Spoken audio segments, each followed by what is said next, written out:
সংক্ষেপে বাংলা ভাষা। স্বামী বিবেকানন্দ 1900 খ্রিস্টাব্দের 20শে ফেব্রুয়ারি আমেরিকা থেকে উদ্বোধন পত্রিকার সম্পাদককে লেখা পত্রই পাঠ্যের অন্তর্ভুক্ত এই প্রবন্ধ। এখানে বাংলা ভাষার অন্তর্নিহিত সম্ভাবনার কথা বলতে গিয়ে শুরুতেই সমালোচনা করে বলেছেন সংস্কৃত ভাষা ও তার পণ্ডিতদের সঙ্গে সাধারণ মানুষের বিস্তর পার্থক্যের কথা। উদাহরণ হিসাবে পণ্ডিতদের কথাই বুদ্ধ, শ্রী চৈতন্য, শ্রী রামকৃষ্ণ সাধারণ মানুষের কাছে সাধারণভাবে তুলে ধরেছেন।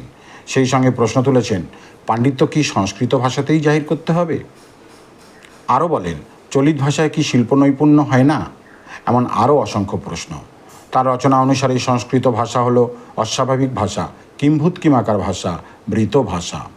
পত্রকার স্মরণ করিয়ে দিতে চান, মনের ভাব, ক্রোধ, দুঃখ, ভালোবাসা প্রকাশের ভাষাই শ্রেষ্ঠ ভাষা। সেই ভাষায় থাকে জোর, অল্পের মধ্যে অনেক বিস্তার এবং সর্বোপরি নমনীয়তা। আবার বাংলা ভাষার বিভিন্ন স্থানের রকমারি ভাবের মধ্যে কলকাতার ভাষাকেই বলিষ্ঠতার কারণে সর্বজনগ্রাহ্য বলে মনে করেন। হয়তো অচিরেই তা সমগ্র বাংলার পুস্তক ও ঘরের ভাষা হয়ে উঠবে এই বিশ্বাসও করেন।